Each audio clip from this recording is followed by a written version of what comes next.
Hola amigos, ¿cómo están? Les saluda Luis Burgos. Están en Contacto, su programa que es de carácter social. En este día pues quiero agradecerles su sintonía a través de Cablevisión Robles, Imagen y Corazón de Hualán. En este día pues queremos tocar un tema bastante importante. Los otros han sido importantes, pero este es de carácter sumamente importante porque ya es mundial lo que está afectando con este tema del coronavirus. Así es llamado esta cepa viral.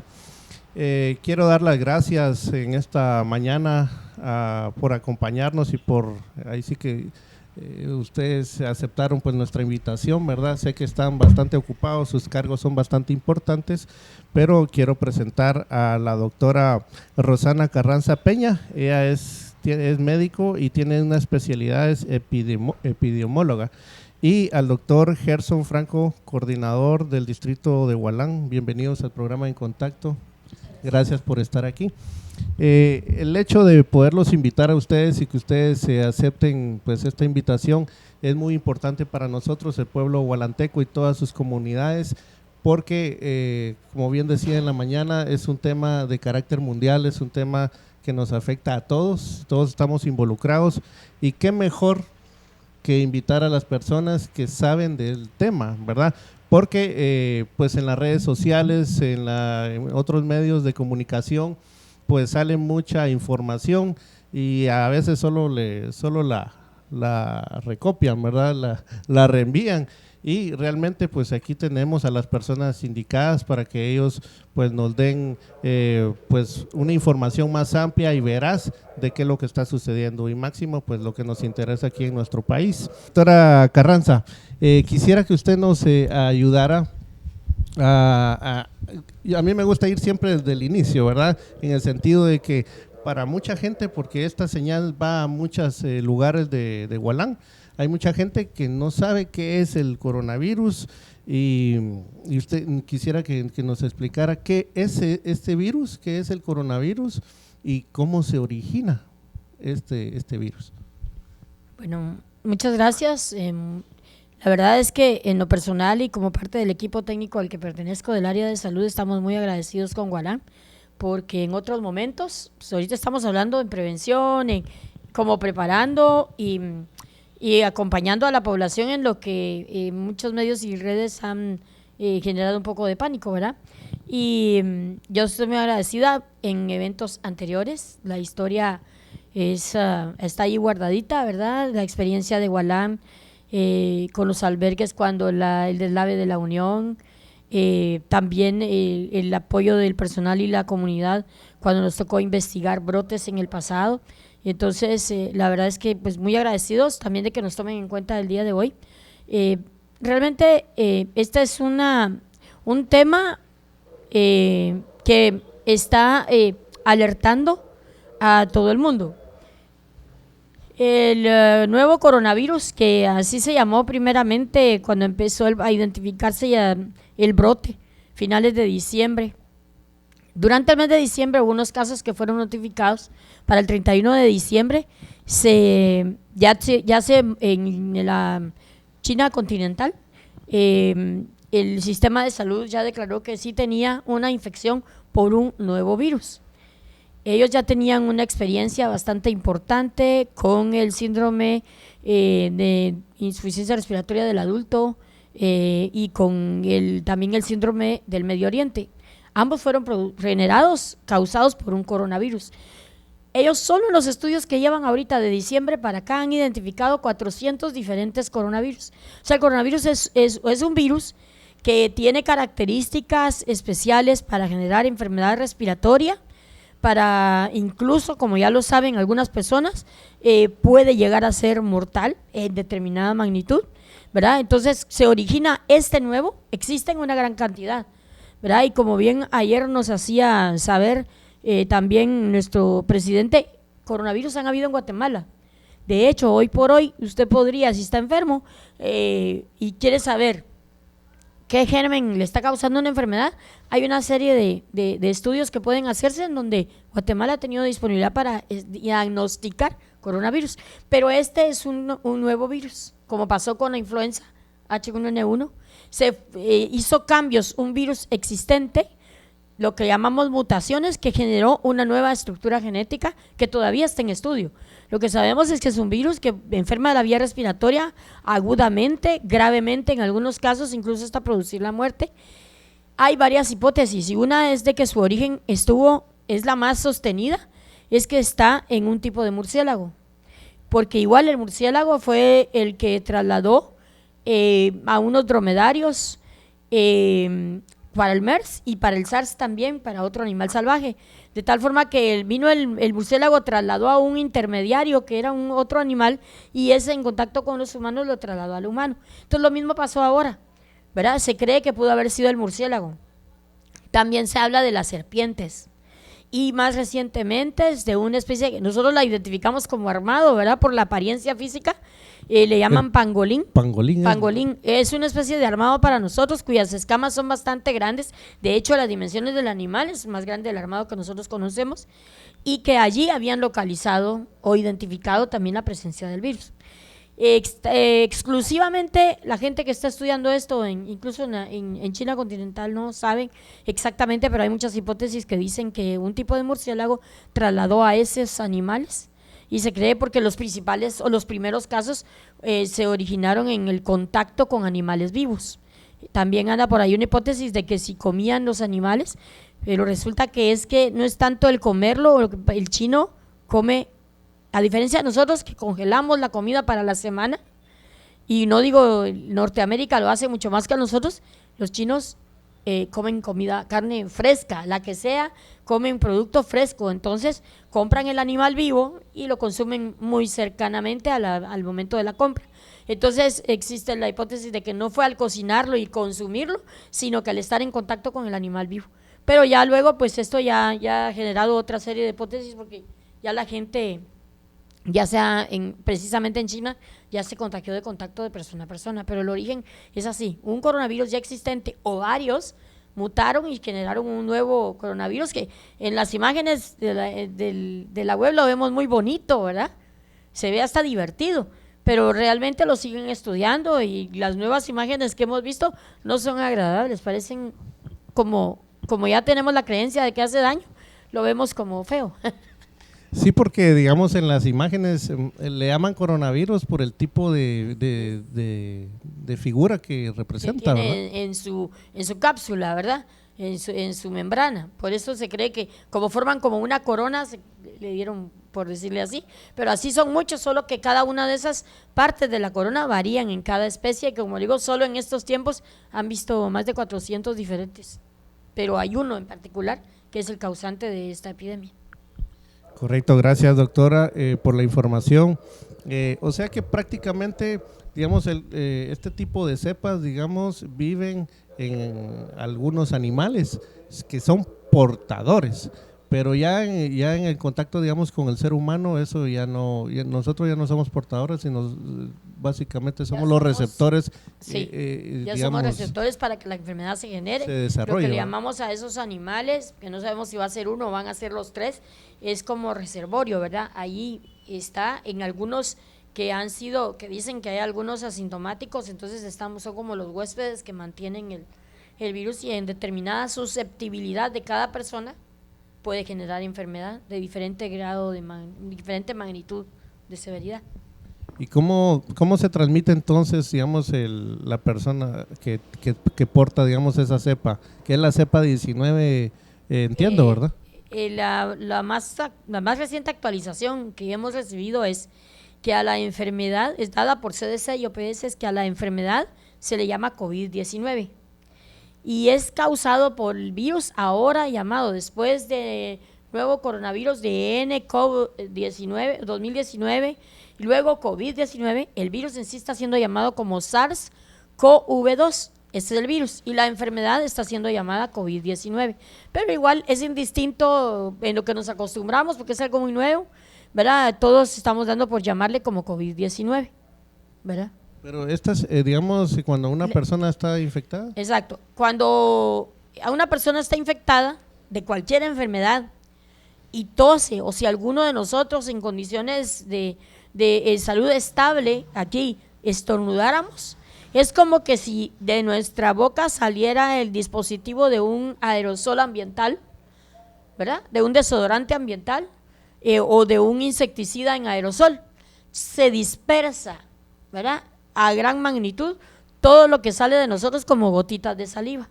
Entonces eso, si yo estoy estornudando o tosiendo, porto ese virus o cualquier otro, y ahorita toso o estornudo sin cubrirme adecuadamente, lo más seguro es que si uno de ustedes, a Gerson le tocaría recibirlo, porque se dice que entre 1,5 metros a 2 metros de distancia o menos de eso, ya es posible que yo pueda tener contacto directo con el virus que otra persona está expulsando. Entonces, básicamente se transmite de esa manera.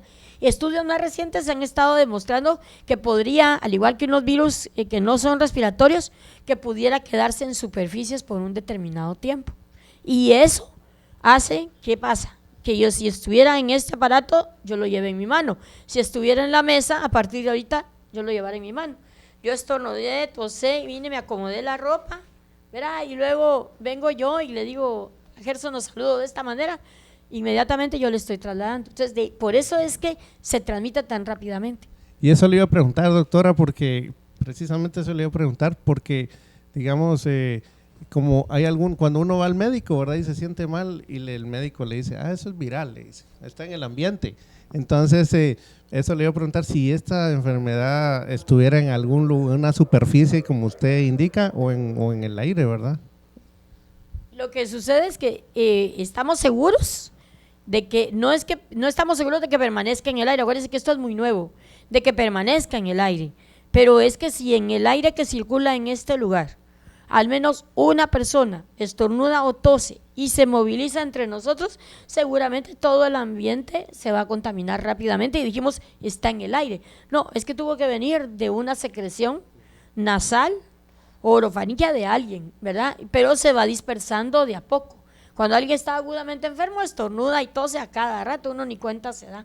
Entonces, ¿qué pasa? Tal vez tengo una enfermedad leve, pero vengo y me toco. ¿Quién no se ha tocado en la última media hora la cara? ¿Verdad? Los ojos, la boca, la nariz, y con eso en la mano ya lo lleva. Y luego, bueno, y damos la mano. Luego nos abrazamos, que qué buenos son los abrazos, ¿verdad? Pero en algunos lugares pues está muy marcado esa restricción actualmente por temores. Correcto, gracias, doctora. Y como ya fue declarado esto pandemia, ¿verdad? Porque tal vez sí podemos explicar qué es una pandemia, porque al principio no era así, hasta que la Organización Mundial de la Salud la declaró de esta manera, ¿verdad? ¿Cuándo es que se declaró una pandemia? La verdad es que al momento no está declarada como una pandemia. La Organización Mundial de la Salud y OPS se reunieron el 22 de enero en base a todo el historial que tenían para hacer un acuerdo si sí o no declaraban esta enfermedad en China, en Wuhan específicamente, como una enfermedad de salud pública de interés internacional. Es decir, que podía haber transmisión de un país a otro. En ese momento no lo hicieron por las características de la enfermedad. Luego se reunieron nuevamente el 30 de enero, cuando ya en acuerdo ellos declaran que se trata de una emergencia de salud pública, de una enfermedad de salud pública de interés internacional. Por lo tanto, entonces, dirigen sus esfuerzos a dar a conocer más de la enfermedad y actualmente están haciendo diversidad de acciones para la prevención y para el control y para la contención donde ya existe la enfermedad. Sin embargo, no ha sido declarada por ellos una pandemia y nosotros no lo haremos hasta que la OPS lo dicte y en réplica nos lo haga saber el Comité de Gestión de Riesgo de nivel central del Ministerio, que es el que está rigiendo todas las actividades de preparación. No lo es porque, en definición, para que fuera una pandemia tendría que haber una transmisión de la enfermedad ya comunitaria.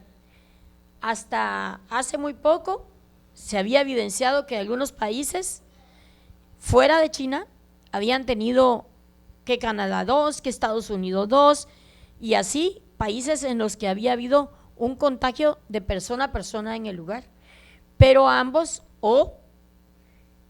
solo había habido, o uno de ellos había venido de uno de los países con coronavirus y lo había transmitido a esa única persona, de tal forma que aunque haya transmisión a persona, mientras venga de los lugares que actualmente tienen la epidemia, ese caso no ha generado una transmisión comunitaria. Cuando eso sea así y que hayan más conglomerados de personas, ya no solo el que vino de Italia, el que vino de Wuhan, el que vino de cualquier parte de esa provincia, o de Italia, o ya ahora si es que vino de España y enfermó, esa persona todavía no genera una pandemia hasta que no haya una transmisión a nivel comunitario en donde él viva.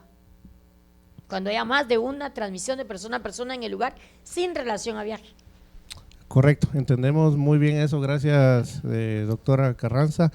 Sin embargo, estamos viendo en las noticias que, por ejemplo, en México ya hay una persona ya con este virus, con esta cepa, en México, o sea, como que, y en Estados Unidos, ¿verdad? Como usted dijo, o sea, estamos viendo que de un continente se está pasando a otro continente.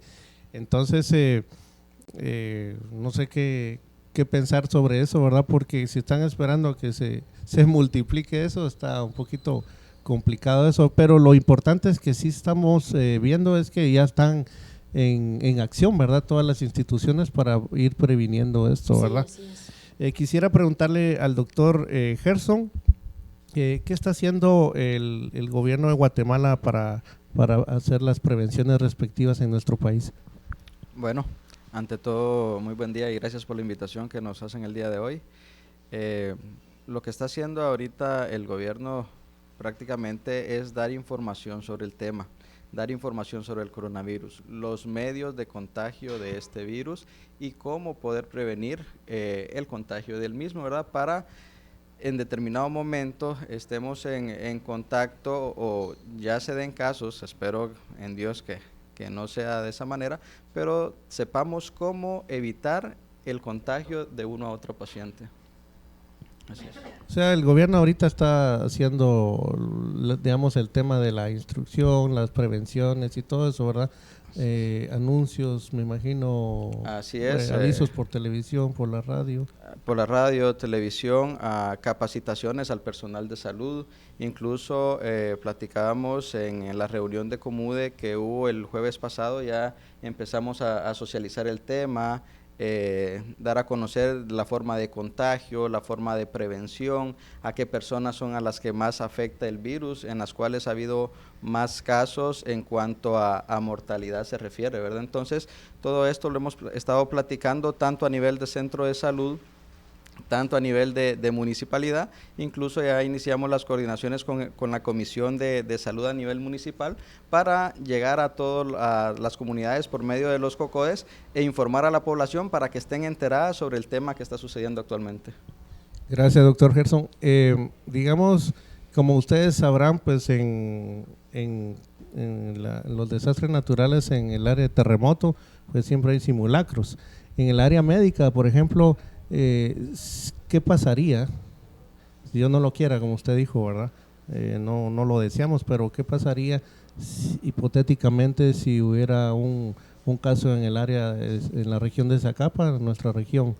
¿Cuáles son los pasos a seguir? ¿Ustedes saben, digamos, el procedimiento? ¿Hay un procedimiento para atender a esta persona? Así es. En cuanto a los simulacros, esta semana que estamos pasando, que dimos la capacitación al personal en general del centro de salud, mencionábamos lo de los simulacros y esta semana que viene vamos a tratar de hacer las actividades para que no nos agarren de sorpresa, ¿verdad? Entonces, al momento de que se presenten los casos, tenemos que tomar en cuenta la definición de caso, cómo sospechar o cómo decir este paciente puede presentar el coronavirus positivo y la definición de caso prácticamente va a ser todo aquel paciente que presente tos, estornudos, fiebres, dolor de garganta, pero que a su vez haya estado en esta República de China, ¿sí? O que haya tenido contacto con un paciente que haya tenido el coronavirus positivo. Entonces, una de las condicionantes son estas y al momento de que nos llegue un paciente con esta sintomatología y nos dé a conocer que estuvo en contacto con un paciente positivo para este virus, entonces ya aislamos al paciente, se aísla el paciente, se le toman todos sus datos, hay una ficha epidemiológica a la cual se debe llenar y se notifica a nivel de área de salud, a nivel de Zacapa, para coordinar lo de la toma de muestra, ¿sí? El traslado de la muestra a nivel de área, ¿sí? Esperar los resultados, pero este paciente, si no tiene complicaciones, una dificultad respiratoria severa, el paciente esté estable, se mantiene en aislamiento, ¿ya? Si el paciente necesita cuidados intensivos o que se vea que el paciente está con un nivel, está deteriorado, que tiene molestias para respirar, dificultad para respirar, perdón, entonces este paciente ya tiene que ser trasladado a un nivel hospitalario. Gracias, doctor. En el área de siempre de control, ¿verdad? En puertos y aeropuertos, ¿cuál es, digamos, si tienen ahí los aparatos, los mecanismos como para determinar si es coronavirus?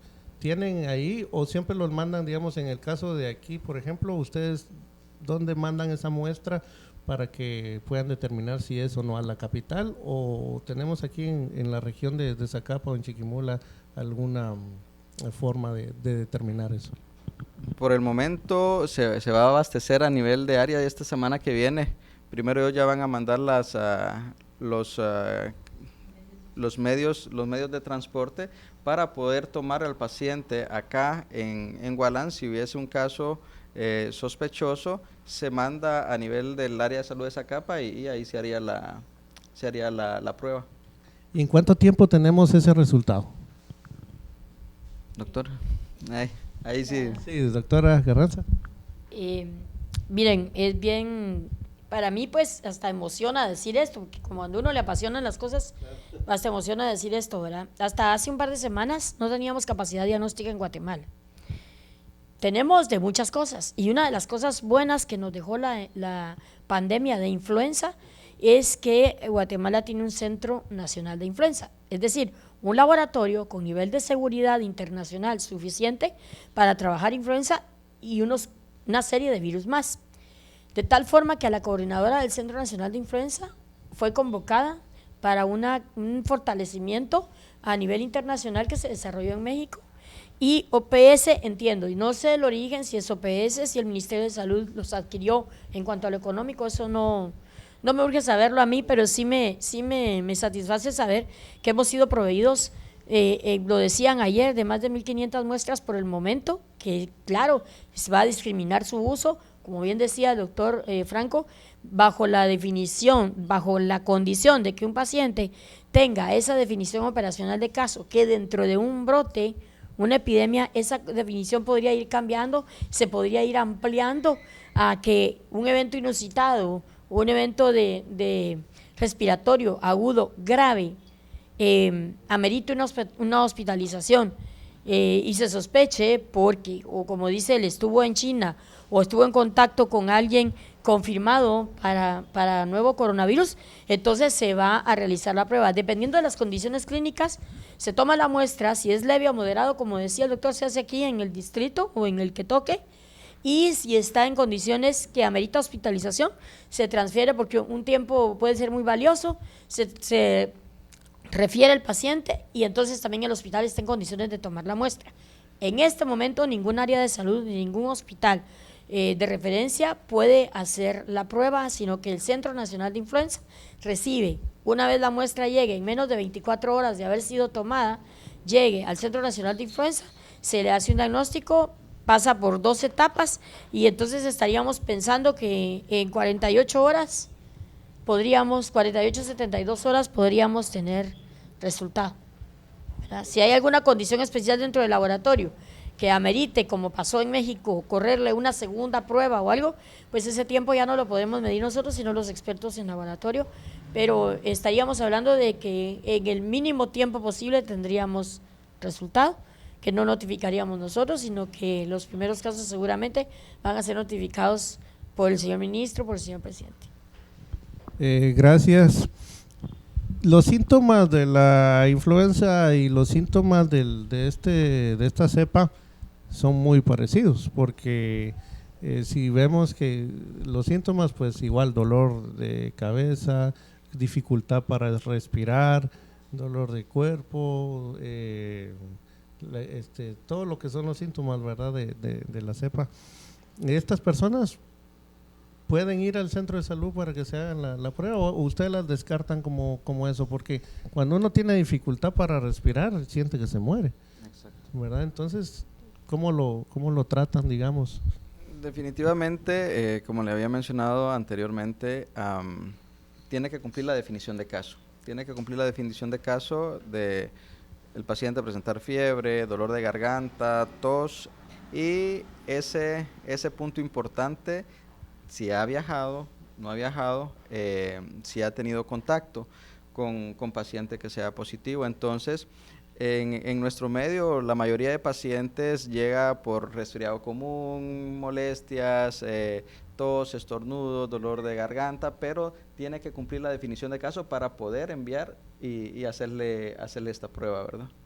Correcto, gracias, doctor. En este caso, que muy probablemente vaya a ampliarse muy pronto. De hecho, tuvimos la oportunidad en lo personal de ser parte de ese personal que ha sido fortalecido a la fecha, y el conversatorio fue que en los próximos días, si no pudo haber sido ayer, puede ser hoy o mañana, no sabemos porque están trabajando todos los días en nivel central, puede estar siendo ampliada esa definición de caso, de forma que estaremos atentos también para trasladarla a cada servicio de salud para que pueda oportunamente saber que se está enfrentando a un caso de estos.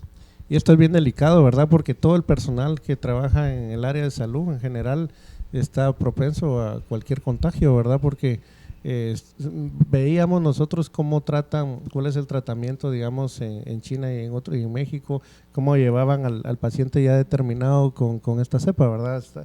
Es algo increíble, como que fuera una guerra nuclear esto, ¿verdad? Todos bien protegidos y él prácticamente ya bien envuelto, o sea, en algunos materiales, me imagino, especiales, y es bien delicado, ¿verdad? Todos ustedes, pues, los que trabajan en el área de salud están propensos a eso, ¿verdad?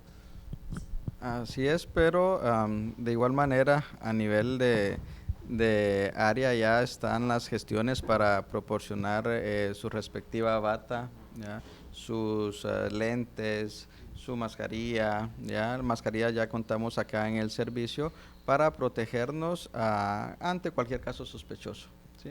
No de la misma manera que lo hacen estos países, pero sí de alguna manera ya nos están proporcionando estos materiales para podernos proteger tanto a todo el personal de salud que, como usted bien dice, estamos expuestos a la transmisión de estas enfermedades.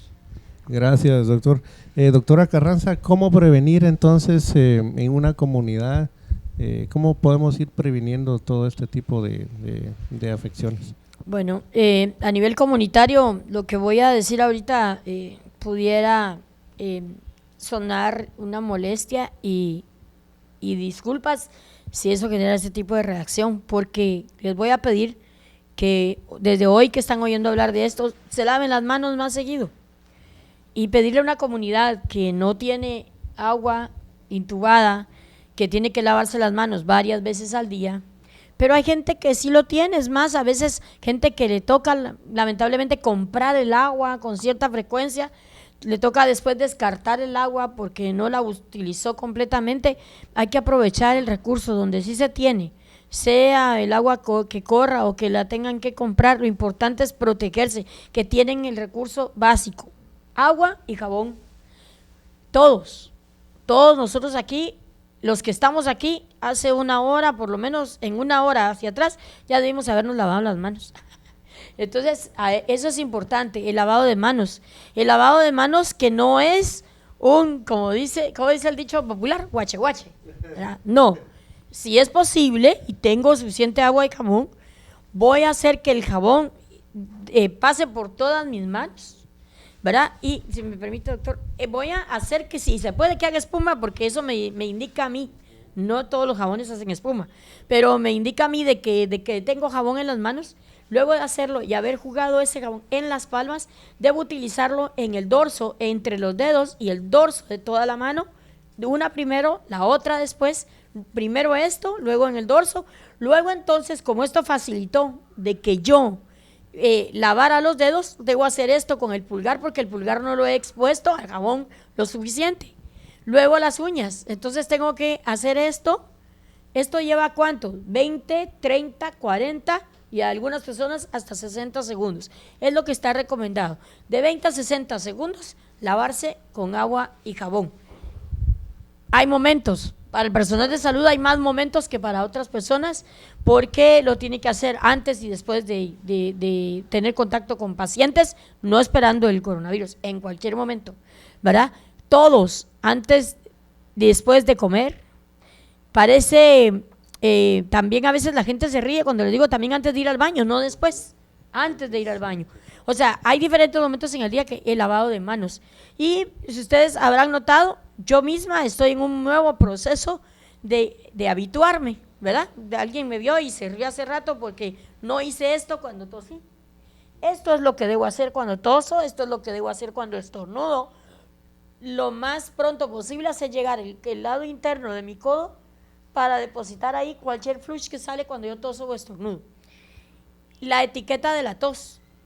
Si yo toso, si tengo secreción nasal, pues debo aportar, si no, pañuelo desechable, pañuelo de tela, porque antes de que venga el coronavirus, vino la pandemia de influenza y mucha gente hacía lo que yo acabo de hacer.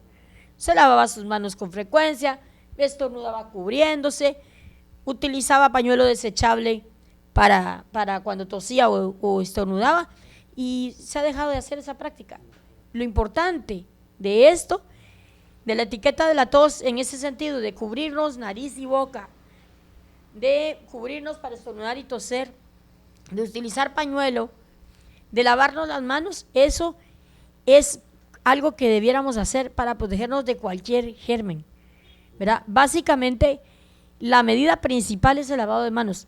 Nos dejaron varias lecciones aprendidas las historias diversas de la pandemia de influenza, y una de esas fue que el lavado de manos prevalece como preventivo por sobre el uso de mascarilla.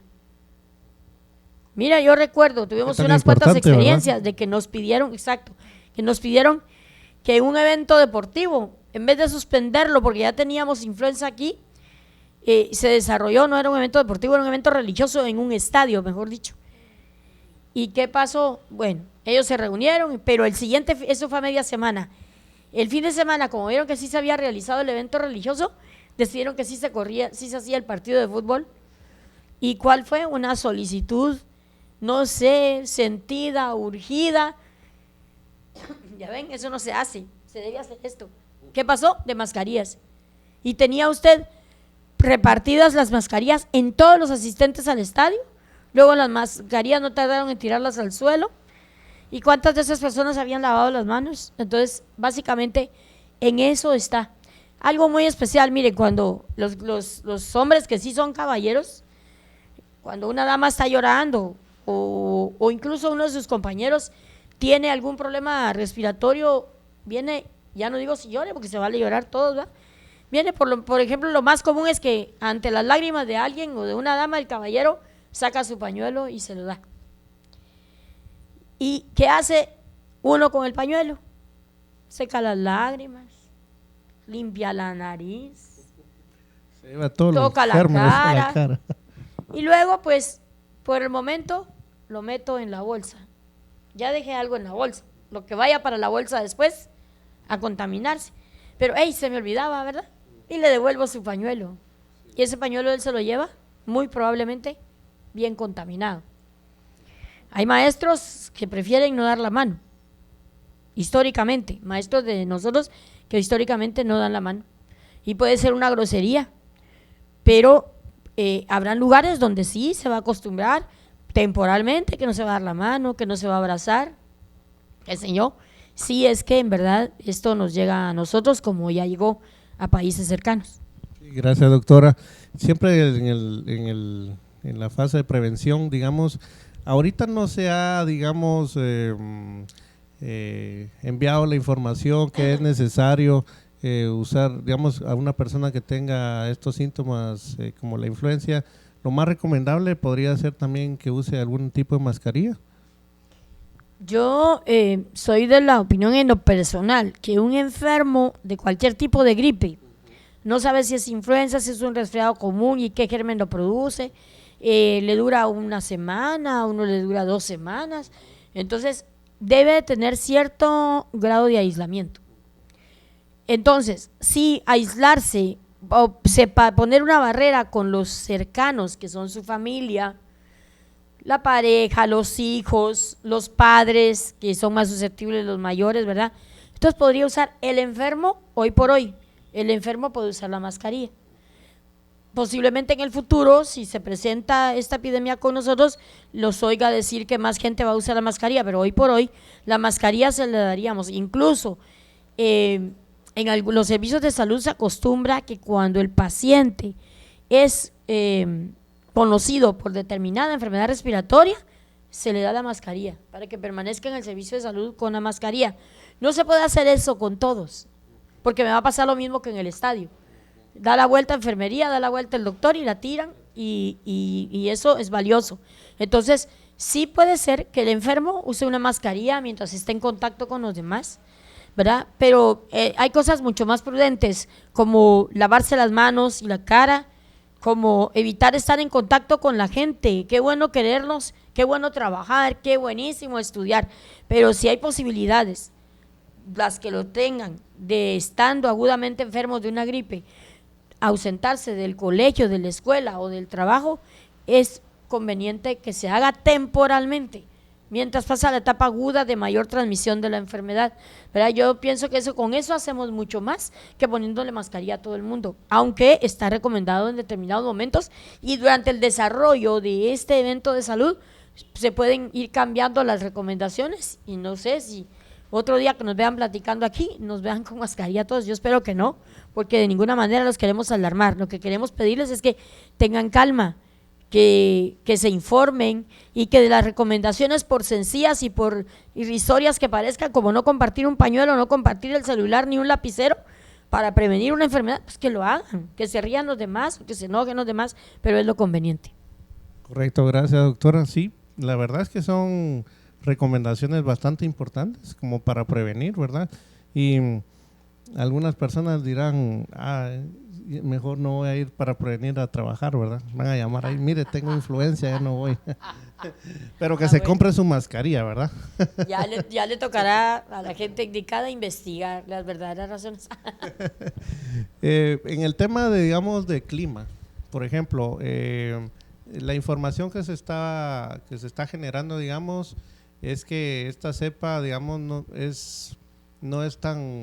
vive tanto en climas cálidos, ¿verdad? De calor, más en climas fríos. No sé si usted nos puede ampliar un poquito eso. Vea, el virus, desde su parte genética hasta su comportamiento y los verdaderos efectos que puede llegar a producir, siguen siendo estudiados.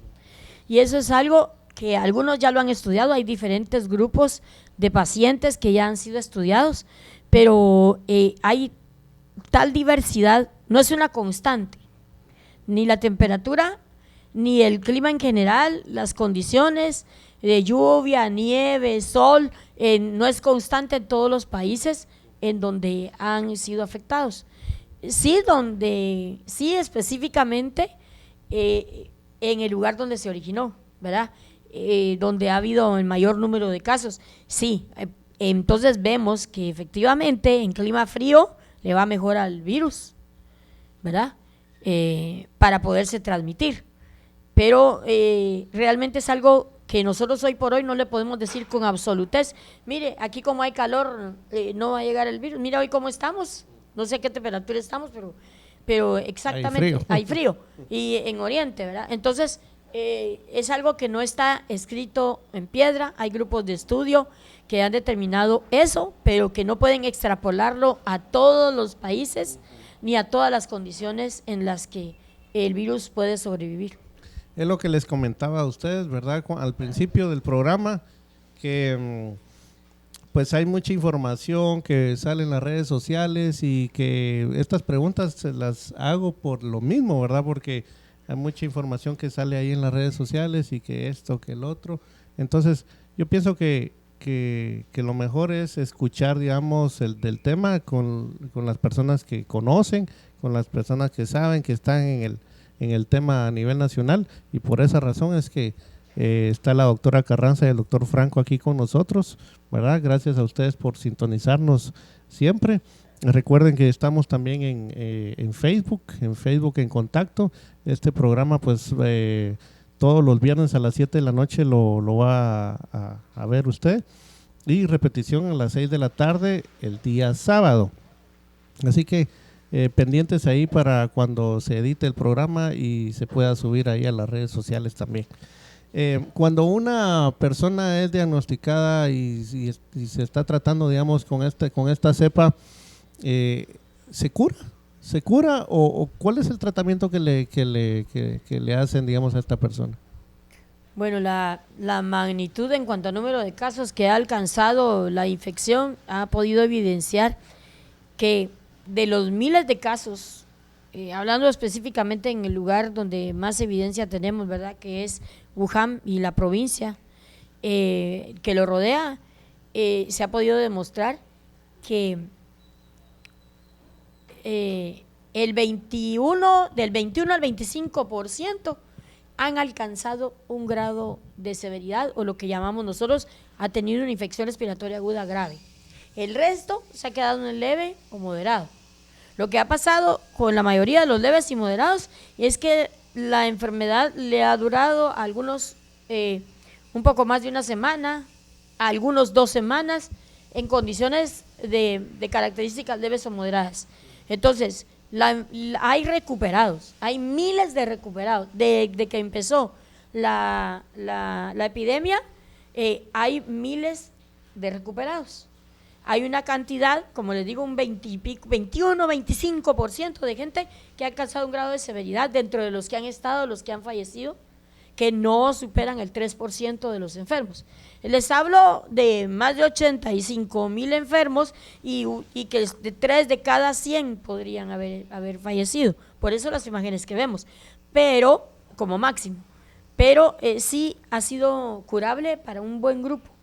Unos están en proceso de recuperación todavía y otros ya están totalmente recuperados. Hablamos de miles, arriba de 30,000 habían estado ya recuperados.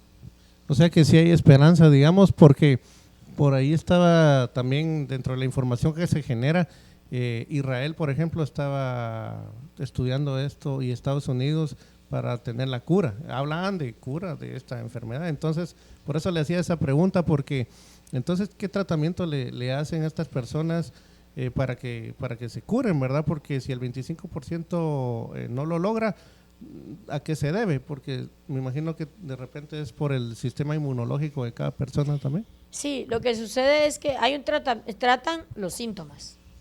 O sea, el que se tenga. Por eso es que decimos que el que tiene una insuficiencia respiratoria debe ser trasladado de inmediato a un hospital de referencia.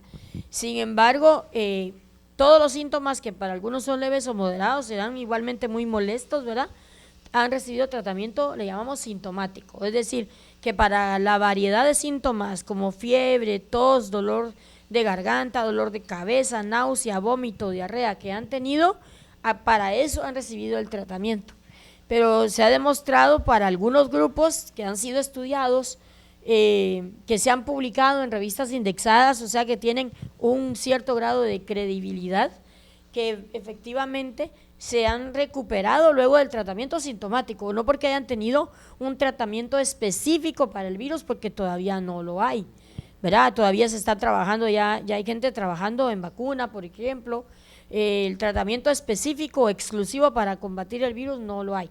Hay gente que ha publicado en diferentes medios y redes que medicamentos utilizados para otras enfermedades infecciosas, virales o parasitarias podrían ser de utilidad, pero hoy por hoy nosotros les compartimos lo que es oficial. Oficial es desde OPS, pasando por el nivel central del Ministerio de Salud Pública y Asistencia Social de Guatemala, en el que el tratamiento hasta hoy sigue proponiéndose que sea sintomático, ¿verdad? Han habido tal volumen de enfermos, tal disponibilidad de recursos y de científicos que pudieran haber generado varios estudios para poder determinar ahorita que algunos químicos, algunas cosas son efectivas, pero no se ha extrapolado a toda la población. No podemos decirlo que efectivamente hay una cura específica, sino que o han resuelto espontáneamente, porque habrán unos cuantos que están leve su resfriado que ni consultarán, ¿verdad? Y los que son moderados o que han llegado a la severidad, particularmente los severos, sí han buscado algún tipo de ayuda, y es en ellos en que se ha podido determinar si hay algunas cosas que sí sirvan para curarlos. Pero, ¿qué hacemos con un paciente que supera los 80 años de edad? Los de mayor de 60 ya se han complicado, y los que más han muerto son los mayores de 80. ¿Qué hacemos con que ese paciente de 60 años o más, si no un poco más joven, es diabético, es hipertenso, posiblemente no compensado, le llamamos nosotros, o sea, no tiene niveles normales de presión arterial, no tiene niveles normales de glucosa, lo que le hace susceptible a diferentes enfermedades? Entonces, lo que le llamamos comorbilidades, es decir, otras enfermedades con las cuales la persona viva, pueden ser una condicionante, es un factor de exposición para que pueda tener un desenlace fatal. Gracias, doctora. Y todas esas personas, digamos, que las tratan a nivel sintomático, como usted bien lo dijo, me imagino que no se han hecho estudios también posteriores, o sea, darle seguimiento a estas personas. Le hago esta pregunta porque me acuerdo que cuando vino lo chikungunya, ¿verdad? Muchas personas dicen, ya después de que me dio eso, pues me quedé afectado en mi salud, ¿verdad? Ya como que ya no quedan bien, como que le afecta el hígado, en sí su sistema inmunológico ya no vuelve a ser el mismo, ¿verdad? Después de que haber pasado esta enfermedad. Me imagino que tal vez si tratan a nivel sintomático esta misma enfermedad, podría darse también, digamos, consecuencias que ya no queden bien estas personas mientras no se busque, digamos, o se encuentre la cura, ¿verdad? Nosotros hasta aquí no tenemos todas las evidencias, pero OPS sí ha compartido el uso de algunos antivirales propuestos por algunos científicos, algunos de ellos utilizados en pacientes positivos para VIH, ¿verdad? Y esos son antivirales, o en el caso de VIH, que son antirretrovirales, que han sido muy efectivos con el paciente VIH.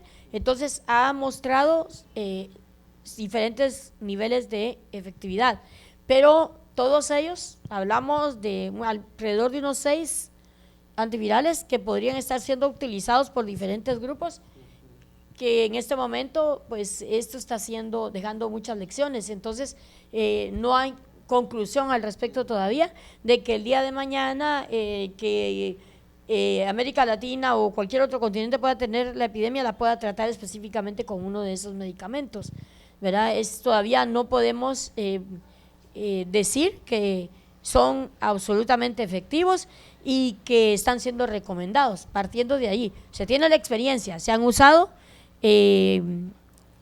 alrededor de 6 antivirales, pero todavía no puede decir, y la misma OPS dice, bueno, se están utilizando, pero todavía no es una recomendación clara y absoluta de que en todos casos se puedan usar. Correcto, gracias, doctora. Recuerden, amigos, que bueno, estamos tocando el tema del coronavirus. Después ya vimos todo lo que es la información actualizada en nuestro país, también las prevenciones, la forma de prevenir esto, ¿verdad? Y las recomendaciones de los médicos expertos. Por ahí va a salir un video también ya en el programa de la realidad que está viviendo Wuhan con el tratamiento de esto, que allá está bastante delicado porque es el mero centro ahí de la enfermedad, pero sí están sufriendo los médicos ahí con atender a muchas personas, y hay muchas personas que están muriendo y el tratamiento para esas personas que están muriendo no es el adecuado. Entonces sí allá están viviendo un caos, ¿verdad? Una crisis.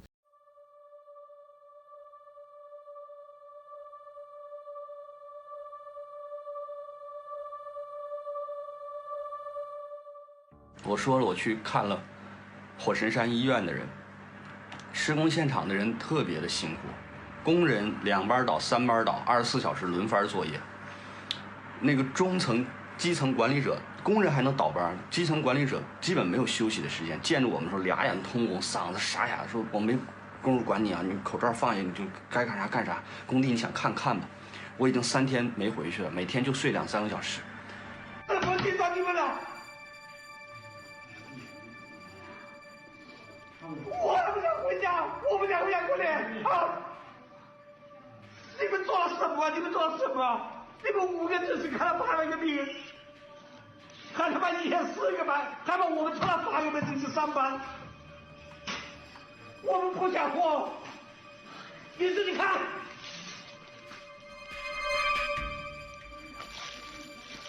你们到底想干什么？你们啊！我不要人，你把那些人都搞走，躺在地上那个拿走。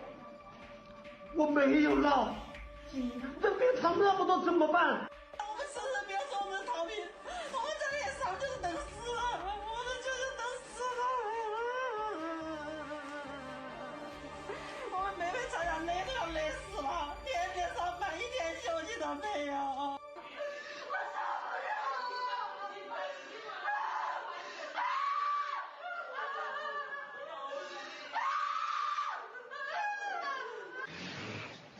我今天已经上了1天的班，已经下班了，4点多钟下班，已经在那里崩溃了半天了，真的那种感染，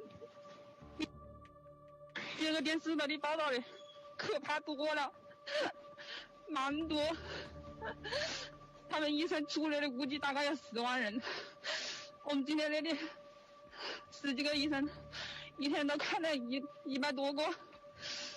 蛮多都已经不行了，没得位置住，然后家头这里的老说政府的不是说到你们那里治吗？但是政府让我们开始治，根本什么物资都没有，他们想办助燃都办不了，我觉得后续完全不行。我们那里上1天班，整个人的心里都快崩溃了，都已经受不了了。他们在那求我们的时候，我们都一点办法都没得。就看到一个好生生的人，叫他慢慢的都不行，所以你们在屋里一定要做好防护，千万不要真的是要相信政府，我觉得全部都得要靠自己。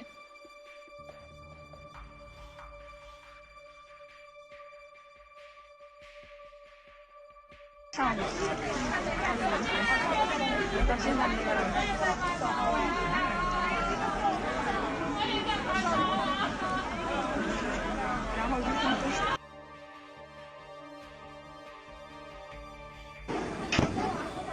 在抢救的门口，这就是一个我不知道在这儿放多久了。刚才我还以为是个人，Entonces, pues les agradecemos, gracias doctora Carranza por haber accedido a esta invitación y al doctor Gerson Franco por haber venido también a este programa, ¿verdad? Les agradecemos por el tiempo que se tomaron y pues esto es bastante importante, ¿verdad? Porque es un programa de carácter social y que pues es importante que la gente esté enterada, ¿verdad? Así que no me queda más que agradecerles. No sé si tienen las palabras de últimas, pues, cada uno de ustedes. Muchísimas gracias por la invitación.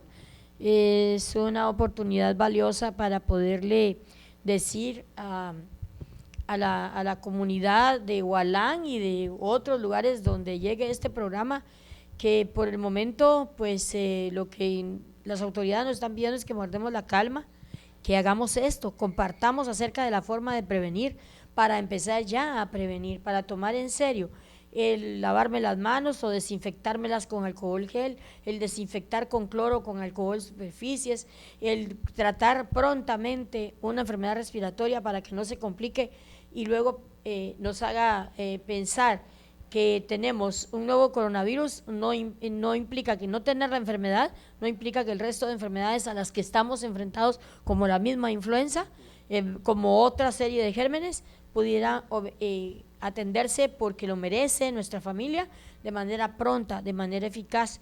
Esto lo que pretendemos en todo caso al compartir es generar una alerta temprana, que ustedes puedan notificar si algo pasa con viajeros, si algo pasa con la posible aparición de la enfermedad, que ya en Guatemala se han investigado casos que han sido descartados porque no reúnen la definición de caso, los cambios que sufran, los lineamientos, las recomendaciones también se las podríamos hacer llegar, ¿verdad? Y agradecemos muchísimo la oportunidad, ¿verdad?, de que tienen como familia de escuchar la sentida necesidad de que todos juntos previnamos, de que seamos comunidad para apoyarnos, para prevenir, para disfrutar de la vida antes de que cualquier evento de salud pueda sorprender a una familia. Gracias, doctor. Bueno, gracias por permitirnos llevarle esta información a las comunidades alejadas. Esto es un medio importante para que ellos conozcan el comportamiento de esta enfermedad actualmente y que ellos tomen sus medidas. Allí sí que ellos tienen que poner todo de su parte para poder prevenir este tipo de enfermedad y recomendarles, como bien lo decía la doctora Carranza, el especial cuidado con todos aquellos pacientes de la tercera edad, ¿sí?, más si tienen una enfermedad crónico-degenerativa asociada como diabetes, hipertensión. Si son hipertensos, si son diabéticos, tómense su medicamento, hagan dieta, traten de hacer ejercicio, de lo contrario son susceptibles a esta enfermedad, y lo que queremos nosotros es que estén bien, que su sistema inmunológico esté preparado para cualquier tipo de infección que venga, y cuidar a los más pequeños, que son los que van a depender de los padres o de los hermanos, ¿sí?, que tomen todas estas medidas de prevención para evitar consecuencias que nadie desea en ninguna familia. Gracias a ambos, que Dios los bendiga por estar por acá, y a ustedes gracias por sintonizarnos, que Dios los bendiga, bendiciones, nos vemos.